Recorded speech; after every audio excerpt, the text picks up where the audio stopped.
Hey guys, welcome back to Jessin Reads Romance. I'm Jessin. Today is the start of a new reading vlog, which I'm super excited about because I asked for your input. And guys, half of these books I haven't even heard of before, so I'm very excited to see which books I end up by picking. We're going to use a spinner wheel, but before we dive into that, I have to say a special thank you to GlassesUSA.com for sponsoring today's video. Yes, I got new glasses. Aren't they cute? I definitely have an addiction, but GlassesUSA.com makes it affordable. They were kind enough to send me 3 different pairs, which I'll try on all of these for you guys, and if you're interested in any of them, I'll include a link in the description box below, as well as an exclusive offer just for my subscribers, so make sure you check out that link before this video is ended. GlassesUSA.com has so many brands to choose from, including Ray-Ban, Gucci, Oakley, and my personal favorite, Muse. In fact, the glasses that I'm wearing now are the Muse Genies. I wanted a simple, classic black pair. I usually go with like fun, wacky pairs, but like I really needed something that was just an everyday, and I'm so glad that I got these. And hey, if you're not a glasses girly like me, GlassesUSA.com also has contact lenses. 25% off well-known brands like Vista Plus, AccuView, and Biofinity, and so much more. There's an amazing virtual try-on tool on their website that allows you to test out the fit of the glasses before purchasing. I use them for all of my frames, and it was so easy and breezy to use.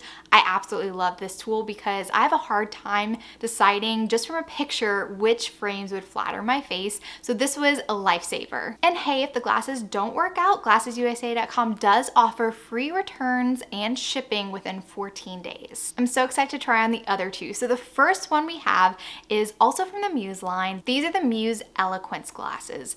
I do have a pair of Muse Nancy's, which are a classic tortoise shade, but these are a cool like beige color that I really don't have any glasses like these. I just wanted something fun and different, so let's try them on and see what they look like. Okay, I really like these. I think that they're super flattering. I really like the color. These are definitely different than anything I have. And my final pair are a slimmer framed glasses that I really like. These are the Atoto Bologna glasses in tortoise and gold. I also have another pair of Atotos, which I really love. So I want to try these on. Let's see how they look. Okay, I really like these. I love the lightweight frames. I also have prescription sunglasses by this line as well, which I absolutely love. These are perfect. Like, I think that these will be perfect to wear to work. So lightweight, so comfortable. I'll probably switch between all of these during these vlogs because I get a little obsessed when I have new glasses. I just want to wear them like all the different styles all the time. But I'll keep these on for now. And don't forget to click the link in the description down below because this offer is only good for 24 hours, so make sure that you click it. Thank you again to GlassesUSA.com for sponsoring today's video. Now let's go dive into these books. Let's pick our books from the spinner wheel. I am super excited about this. Now, some of your suggestions, I will say, were books that I've already read before. Like, I had so many people asking if I would do a vlog on Fourth Wing. I've already read it. I've already discussed it. I'll actually include a link to a live show that I did down in the description box below, as well as my Goodreads review, because this is a case of I actually went on kind of a tangent about what I didn't like about Fourth Wing, so you're welcome to check that out if you want. Lots of other books that I read, like Out on a Limb, I read that last month, and the Bergman Brothers, Funny Feelings, like I read all of those books. So if it's not on the spinner wheel, if you're like, hey, where's my suggestion? I probably already read it before. So let's see what the spinner wheel has in store for us. I'm going to pick 2 books for this reading vlog. I will consider the other books as well, just because there is a chance that maybe I don't want to push through one of the books that the spinner wheel picks for me, so I don't want to like have a reading vlog where I'm like Struggleville. So anyway, hopefully they're going to be 2 great books, but you know, I'm going to keep the others on the sideline just in case. So let's spin for the first book.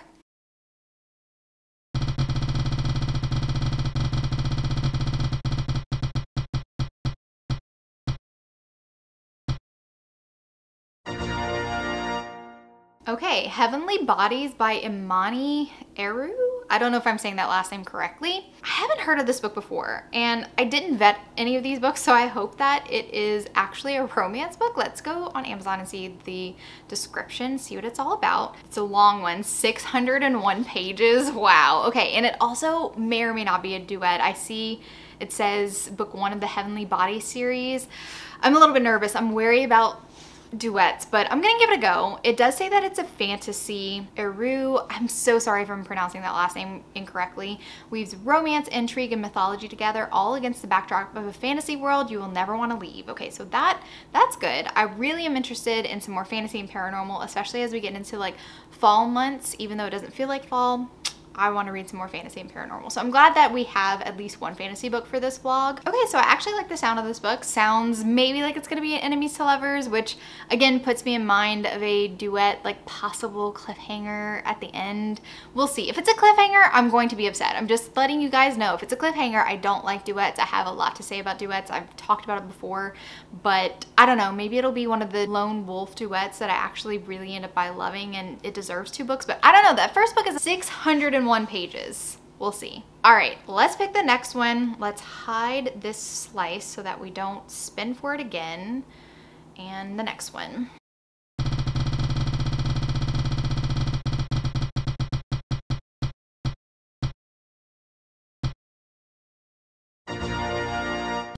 Another book that I haven't heard of before, Maestro by Auden, Darr. I'm struggling with these authors' names. I'm so sorry if I mispronounced it. I hope that I actually typed it in correctly when I was making the spinner wheel last night. Oh, actually, this cover, someone recently posted that they read this book. I don't remember if they loved it or not, like if it was a book that they liked. Oh, who posted about this? This cover looks so familiar because I did do a double take when I saw it on Instagram. Somebody had done it on their wrap up, I think, and I was like, ooh, love it, because you know I'm a sucker for tattooed guys. Anyway, sounds like it's gonna be a musician book. This one also says it's 604 pages. Oh my god, my spinner wheel picked the longest books for like a weekend reading vlog. Oh man, I might be in trouble. Okay, so this does sound like there's going to be different parts of it, because it starts off where the hero and the heroine meet when they're 13, when they're at the same music school. And then it says this is a love spanning decades and continents. So it's probably angsty. It's probably angsty. Oh man, okay.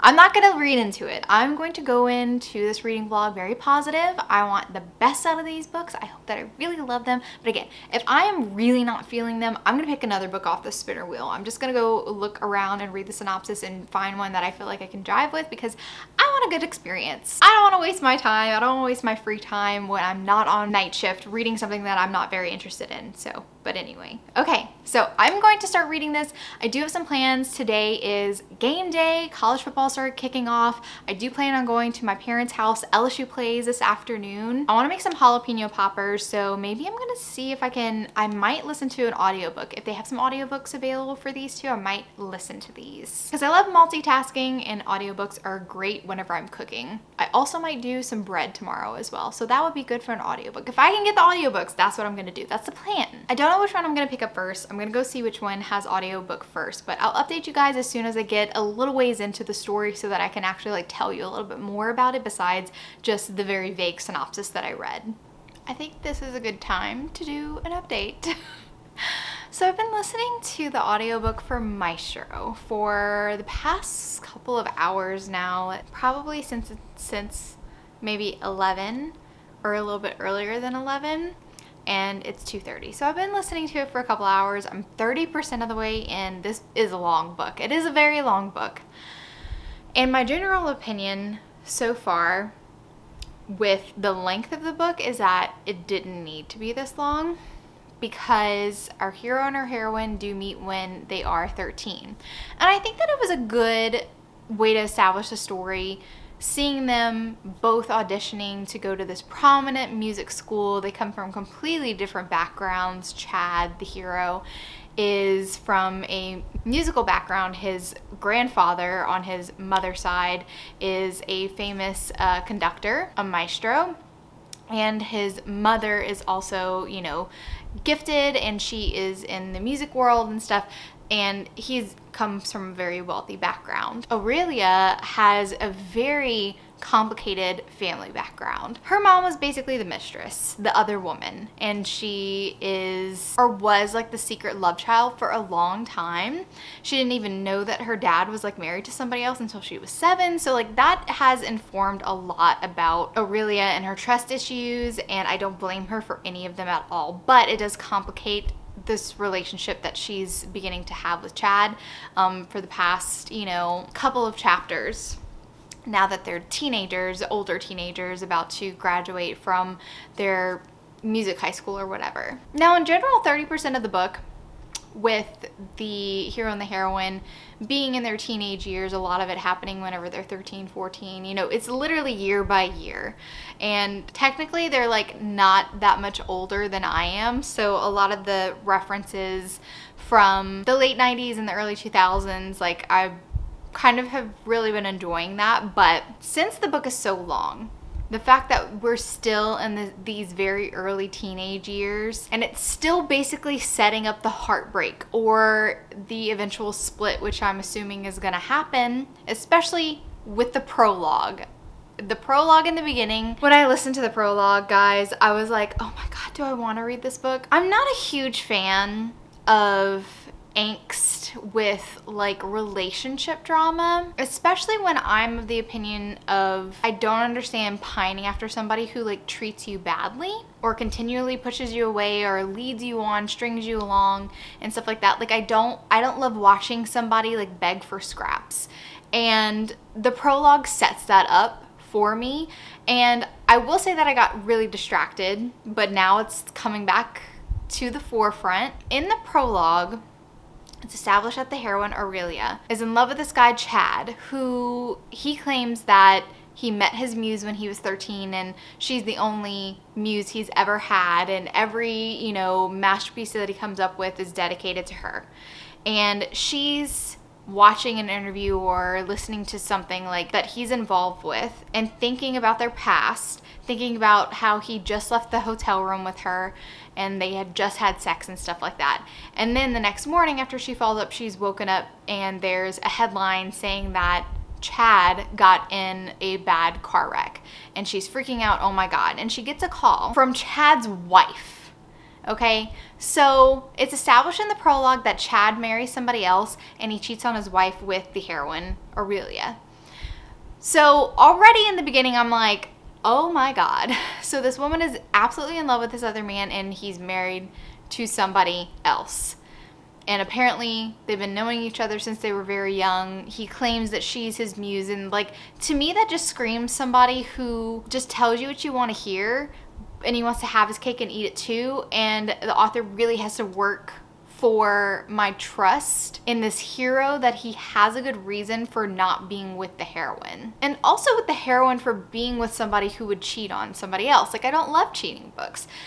I won't say that I haven't read cheating books that the author has brought it around for me. Like, it's possible. It's 100% possible. But it's a upward hill to climb. It's upward battle for the author to convince me that this is a relationship, that this was extenuating circumstances and I'm going to excuse the cheating and it was okay, or I feel like they still belong together and it was just an unfortunate period of their life where they made these bad choices. Like I said, I'm 30% into their young relationship, and I feel like Chad is starting to show his true colors.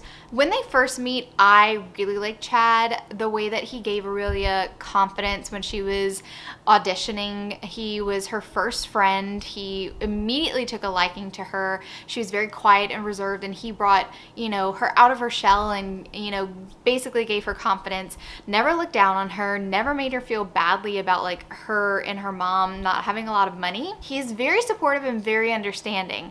And then whenever they get to be older teenagers, Chad starts maybe displaying some possessive feelings because Aurelia is possibly going to go out on a date with somebody else, and he's been dating other people, but he doesn't like it when somebody is asking Aurelia out. I can't say that I loved that Aurelia was pining after him from the very first moment that they met, because again, every time we're in her head, and I'm excusing it because they are young, and I do feel like this is very indicative of like young love, the way that Aurelia is thinking about Chad, like constantly obsessing over, you know, how cute he is, and like, I wish that, oh, he's holding my hand, or like, I wish that he would kiss me. She thinks about like, please kiss me all the time. If the book wasn't so long, I don't think it would bother me as much, but we've been in this stage of their relationship for so long.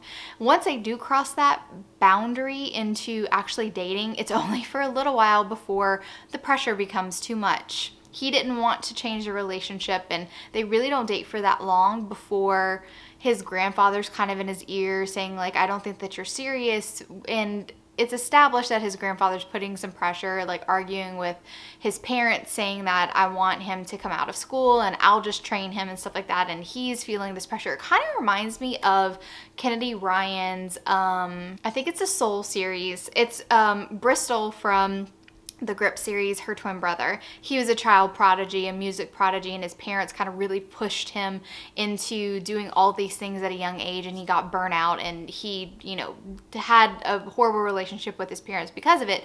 And it seems like Chad, the hero, is kind of experiencing something similar from his grandfather. His grandfather's pushing him really hard at a young age to be like the best and to be a prodigy and to do all these things. And it's affecting the way that he can have outside relationships, because to his grandfather, music is the most important thing. And so he ends up by breaking up with Aurelia, saying, hey, I think that it's not a good time that we date. I really need to be focusing on my music. I can't have a girlfriend. And then he goes around and then he dates other people, and Aurelia is watching him like come to class with a hickey, and they're at a party, and like he has time to go to a party with another girl and kiss, and Aurelia is just kind of like, what the fuck? Like, you broke up with me because you didn't have time. You need to focus on your music. And he's like, oh my God, it was just a mistake. I still love you. And I'm like, see, now I'm already like, Chad is going way down in my estimate. Like, I liked him at first. I liked him as a little boy. I really feel like he genuinely has feelings for her, but like, he is such a fuck boy. He is displaying all the characteristics that her dad is displaying.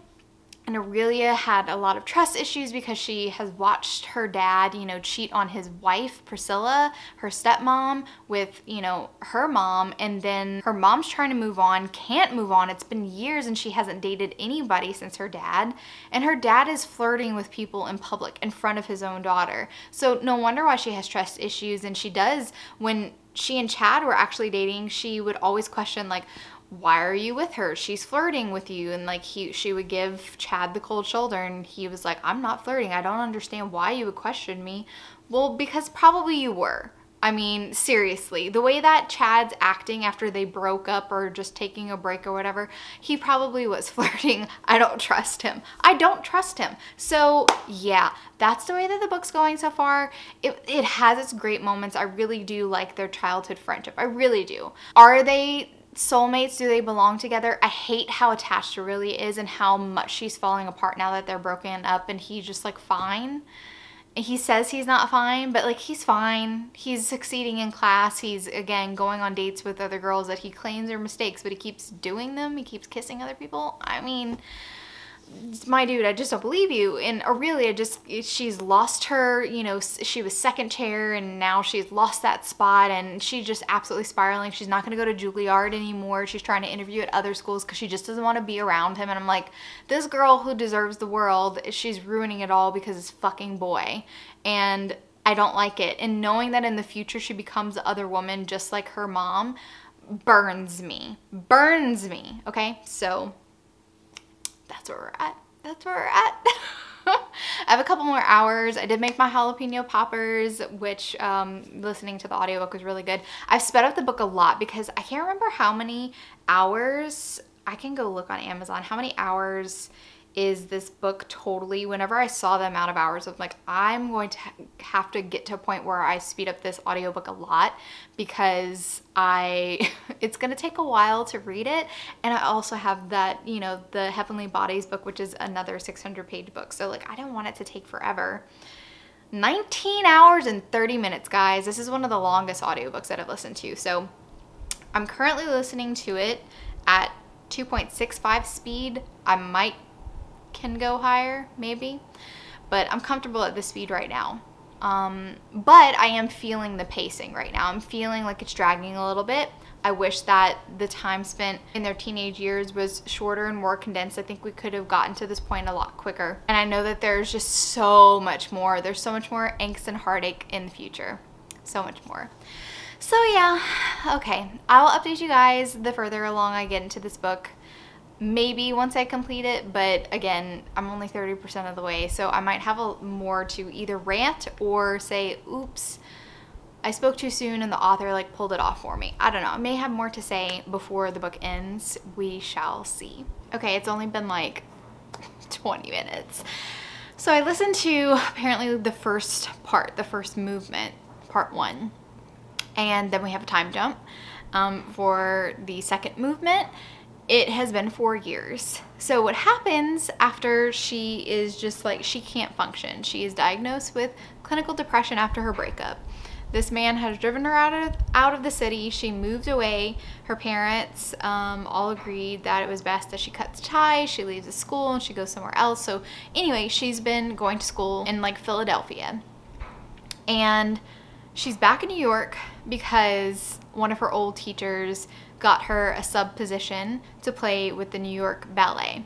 So she's back in New York for the first time and she runs into him almost immediately. And of course he looks amazing. And this girl falls to pieces immediately again. Like, she cannot fucking function in this man's presence. She turns into just like putty in his hands. And this is what I don't like about angsty books like this, where the hero is usually the one to either push the heroine away or break her heart in some way. He does something, right? I hate when he's so obviously in the wrong and she is the one who's suffering for it. I hate that what I crave is him needing to prove that this time it's different, that this time he's going to do all the right things and he really has to work for it, has to grovel for it. That's what I want and I need. We're way too early in the story for that to even be happening, but the fact that they're at this point right now, and I know that there's going to be a third movement or whatever, there's going to be a part 3 in this book when they're older. It's killing me knowing that this girl is going to fall in line and jump back into bed with him so immediately. Her internal thoughts are everything. It's so obsessive about him. It's so obsessive. So you immediately know that it's not going to take hardly any convincing for her to take him back, to have a one-night stand with him, to find out that has a girlfriend, but she just wants one more night or something like that. Like, she's not going to care. She's going to take whatever she can get from him because she still loves him. Her soul's crying out for him. Like, that's all like the poetic internal thoughts that she's having about him. But I can't see that. Like, I cannot see what she's seeing in this man. She is not dated. She tried to date like one time.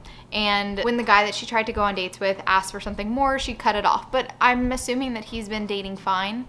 I'm assuming that he's been sleeping with women. And I hate that the man can so obviously move on with life, have a very successful life, feel very carefree, have relationships that he can claim mean nothing. I'm assuming that he's gonna be like, none of those women mean anything, you're the only one.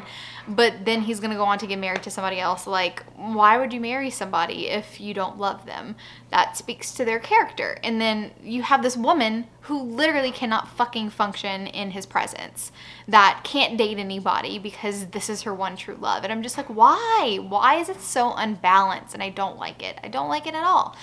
This is the type of angst that I don't like, when I feel like one person loves the other one more. And I really do feel like she has an obsessive type of love with Chad, and Chad just, I don't know, man. I don't know what his deal is. His priorities are definitely music first and she's very secondary. So like, is that real love? Doesn't feel like it to me. So I just had to come and rant about that, just because I was just like, I can't believe that this is how their first meeting after 4 years is going, that she literally sees him and tries to like run away from him, like drops her pretty vase of flowers and like is literally running, and he's like, hey, wait, I want to talk to you, let's hang out. And she's like, okay. And I'm like, are you fucking serious? Okay. I'm calm. I'm calm. I'm not going to rule out that this book is possibly going to be a DNF, because if I get aggravated enough, like if I get frustrated enough, and it's not an enjoyable experience to continue with this book, even though I've invested a lot of hours at this point, even though there's plenty more that I still need to listen to in order to complete the story, I will DNF it, because I just can't.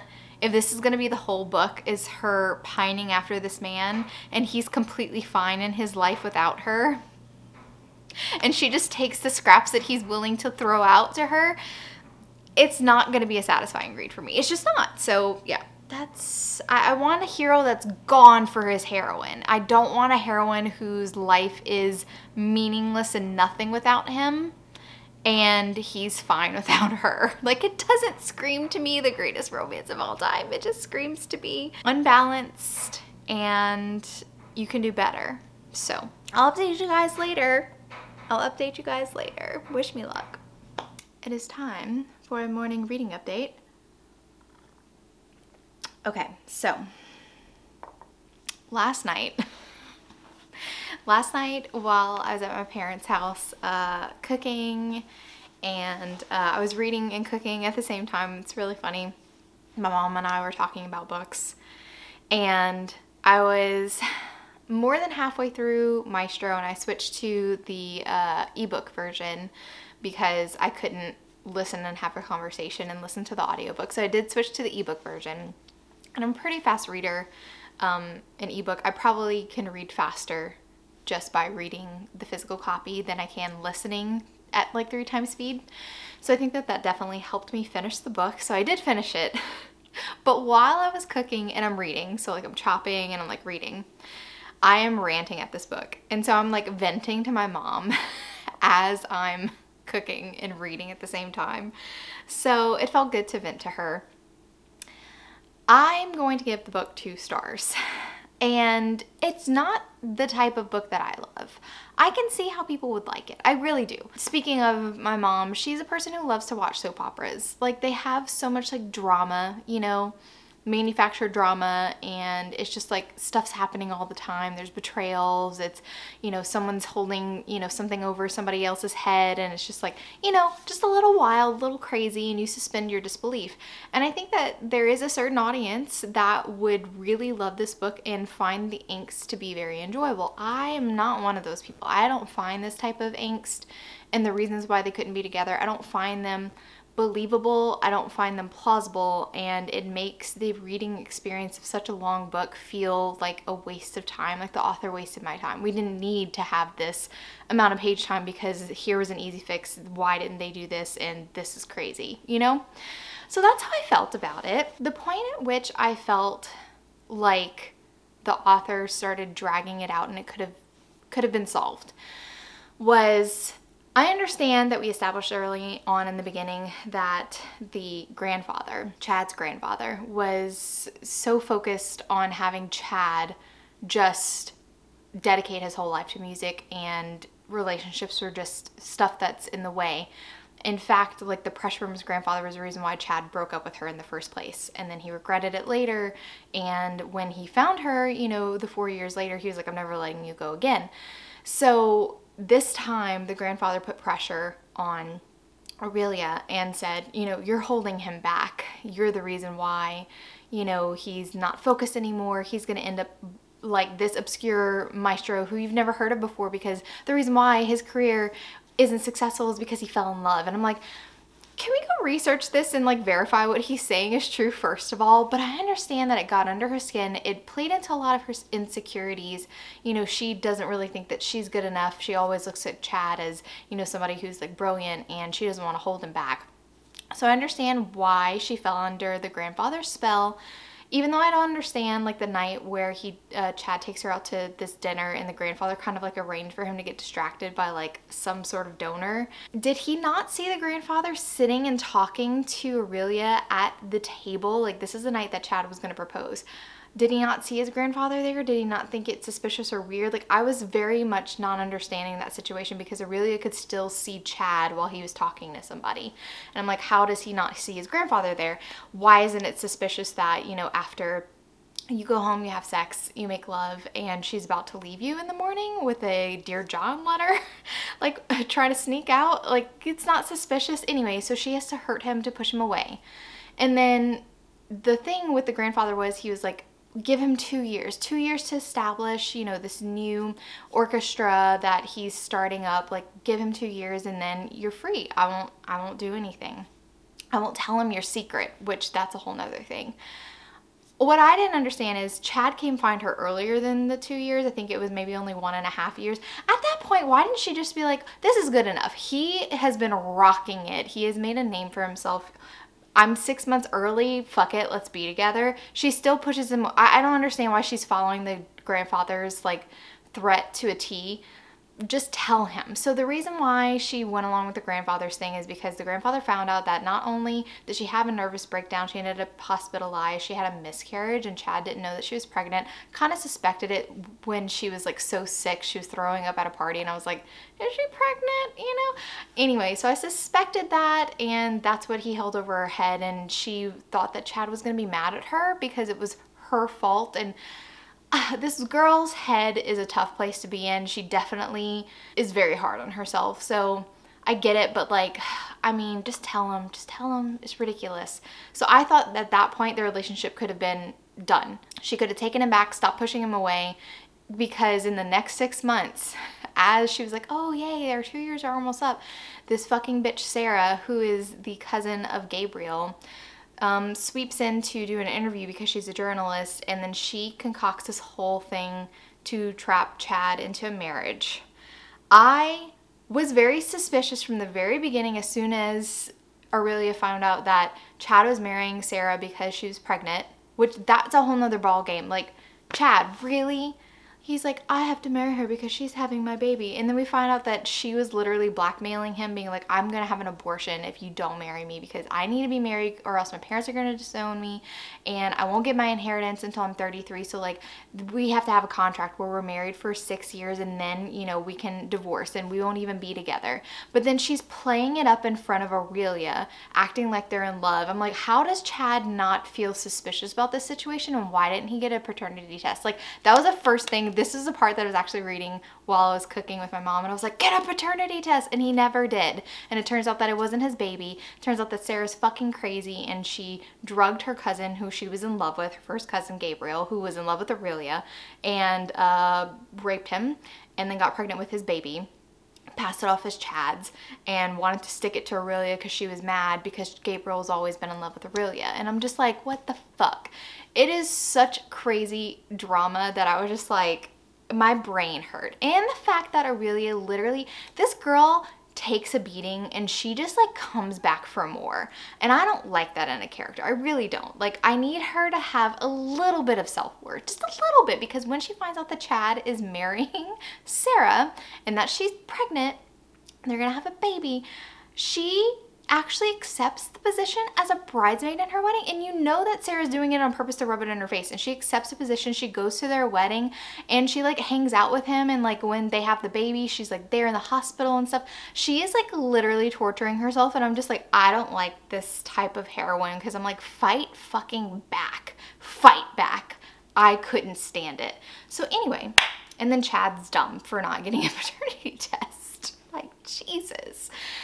And for going along with the scheme in the first place. Like, if he would have said, yeah, okay, fine, we'll get married, but I want a paternity test as soon as the baby's born, and if she would have balked, then you would have known something was wrong from the very get-go. And it just, I cannot suspend my disbelief for these people. And it especially like hurts me because they didn't get together, you know, until they were in their late 30s. And there was so much wasted time because people just didn't have common sense and just, I don't know, too scared to just ask a question. It was very frustrating for me. So it's not the type of book that I like, but I can see why people do like it. It's just not for me. So that's why it's personally 2 stars for me, because it wasn't enjoyable. I was so frustrated. I was mad. I was so happy that it ended when I got to the epilogue. You know, they live happily ever after. They have some kids, and it's just so yay for them. But I'm just like, I don't have good feelings about this book. I just don't. So then this morning I picked up Heavenly Bodies. I got up to 30% of the book and I decided to DNF it. I'm not interested in finishing this book. The writing is very okay. I don't think that there's anything super spectacular about it, but what I really don't love about the book is that I feel like it's meandering too much. And this is another 600-page book, and I'm like, again, why is it this long? The author's not saying much. In the 30% that I read, I feel like barely anything was done. We establish our character. Her name is Alara. She is a princess of this realm, Asterion. They have like different realms in this fantasy world, and each realm has like certain magical abilities, and Asterion feels like the isolated realm, and she's escaping to another one, Helios, I think it's called. because her parents were murdered by this star. Who stars are gods. I guess they're like celestial beings, you know, heavenly bodies. It's playing all up into that.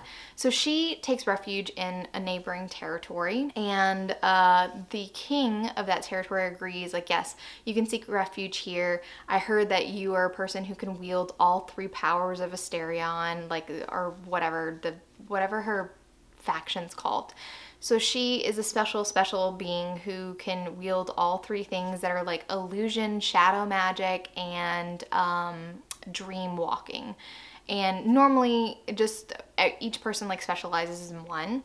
And then his son, Enzo, also has all 3 powers of like the light court or whatever they are. I don't know. Helios, those people. He has all 3. So both of them are special beings that have all the powers, right?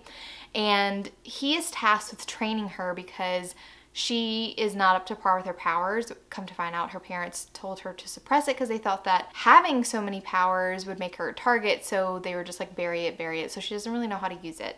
So Enzo's supposed to be training her. It's like an enemies to lovers setup. And the training is really boring. I don't find the magic to be very concrete. I feel like the author just kind of keeps on tacking on, like, oh, they can do this now. And it just doesn't feel like it was well thought out. It just feels like a very kind of messily set up book. And they're really doing nothing. She's training, she's meeting people, she's making friends, and there's supposed to be this prophecy that she's gonna fall in love with a star and it's gonna kill them both. So I'm assuming like something has to be going on with Enzo because Enzo's the hero. I don't know. Like, is he a secret star? Who knows? I don't know much about the celestial beings. And it was just very boring, honestly. They were all just kind of like hanging out. She was like just making friends. She was making friends with her, insta friends with her maid. And then at first she didn't like this other girl. I forgot what her name was, like Inya, something. But she was a seeress who's friends with Enzo, and Alara is not a fan of anybody who says prophecies or anything because she's like, they're quacks because of the prophecy that she was told about herself. So she doesn't have a good interaction with her at first, but then after they have a very tumultuous meeting, then she's like insta friends with her. And I'm just like, how did that happen? It didn't seem like you liked her that much. But the next time she went to see her, she was like, oh, I'm so sorry, la la la. And now they're friends. Now they're BFFs. And I was just like, I just don't understand it. So anyway, it was very boring. And I'm like, this book did not need to be 600 pages because we could have been doing something to further the plot along, and we're just kind of wasting time. So I'm just DNFing it. I'm going to pick a different book. So what I did, I went on my spinner wheel and I went read the synopsis for other books, and I've tried to read a Laura Pavlov before and I didn't really love the setup for the story, but someone recommended a specific one in her newer series. I think it's the Cottonwood series. It's called Under the Stars. It's the 2nd book and it's a Grumpy Sunshine, and I really love Grumpy Sunshines, and I'm just in need of a book that I actually will enjoy. So I'm crossing my fingers that this one I will enjoy. I'm gonna start that one right now because I just need a pick-me-up, because having put myself through such a long book like Maestro and not loving it, and then starting Heavenly Bodies and feeling very disappointed, like I was expecting something at least interesting and it just wasn't interesting to me. I just need something else. So I'm sorry that I didn't finish Heavenly Bodies. The fact that it was a duet too was also bringing it. I was like, there's no way that I can put myself through a book that I know that I'm probably not going to pick up the 2nd book, and I'm not going to get a satisfying ending to the story if I'm not interested in picking up the 2nd book, right? So it just felt like a waste of time. And I'd rather read something that I enjoy. I will update you the further I get along into the Laura Pavlov. Again, fingers crossed I'm going to like this one. Okay guys, reading update for Under the Stars by Laura Pavlov. This book, I feel like it flew by. Like, I was just enjoying my time reading this book, so there wasn't really an update while I was reading it. I did finish it. It was good. I definitely think that it was a really nice Grumpy Sunshine dynamic. Our heroine, Georgina, she's recently graduated from college. She comes from a very big family and she feels like she has stuff to prove, so she doesn't want to ask for help. And she's looking for a job. There is a new publishing company that's come to her small town. They're moving from like the San Francisco area. They really don't need to have a presence in the city, and it's just more economic to move the business to small town. So some people are moving with the company. including the CEO's grandson, who's going to be running the small town operation. He needs a personal assistant, and Georgina is interviewing for that spot. And she is such a ray of sunshine. She has a very optimistic outlook on life. Her current situation, which I find it to be really funny, her ex-boyfriend wants to get back together with her. She broke up with him. He's holding her car hostage. So it creates a situation where she borrowed one of her siblings' cars, but she's not telling her parents or her siblings that this is happening. She's hoping that the boyfriend comes to his senses, the ex comes to his senses, and just gives her back her car without her having to make a big deal about it, file a police report or anything. And in the meantime, she gets like this motorized scooter, but the problem is where they're at, it's like winter and it's snowing and it's very cold. So if you don't have a car, it's like very inconvenient to be on a scooter all the time. Anyway, it creates like some funny situations between her and the hero. Now the hero, Maddox, like I said, he is a grumpy, stoic person. He has family drama to do with his parents, mostly his dad. He lost his mom a few years back, and he and his sibling, he's one younger brother, don't have a great relationship with the dad because of how the dad handled the illness with the mom. The mom had ALS, and the kids, Maddox and his brother, really had to pick up the slack because the father, who was very privileged and a little bit superficial, just kind of like checked out during the illness. So he held a grudge against his dad because of that. He's very standoffish, very like, I want professional working relationships. He is kind of like a fun suck, and so when he hires Georgina, because she's like the only qualified person who is actually competent and can do her job, is his personal assistant. She brings a lot of like joy and laughter. I really like the vibes at the office. Like he allows, because it's like included in research that, you know, during breaks it's nice to have employees to have like an outlet. So they have a ping pong table, and Georgina ends up by being like the person to beat. She's like the champion in the office. Everyone loves her, and he can't help but be pulled into her orbit. And that's what I love about Grumpy Sunshine relationships, this dynamic where the grumpy person's like, I don't want to have fun, I don't need this in my life, but there's almost this gravitational pull to the sunshine character where they can't help but kind of bask in the sunshine rays when, you know, normally they want to avoid stuff like that. They can't help but like it when it's that person. And that's what Georgina does for him, and I really, really like it. I love her family dynamic as well. She comes from a huge family that is very loving and supportive, which is also something that he doesn't have, and I like that he falls in so well to small town life. Like he definitely fits in, and I like how her family really embraces him. So I thought it was a really, really cute story. I'm assuming that the siblings, like this series, this Cottonwood, oh my goodness, what is the name of the series? Cottonwood Cove maybe is about all of her siblings, because I think that maybe her brother is book 1, because this is book 2 in the series. But this one was specifically recommended, saying that it was a good Grumpy Sunshine, and I love Grumpy Sunshine. So normally I like to read books in order, but I made the exception because I was like, if you're specifically recommending this to me because you know I like the Grumpy Sunshine trope, I'm gonna take you up on that. I'm gonna believe you, and it worked out. So yeah, that's the end of this reading vlog.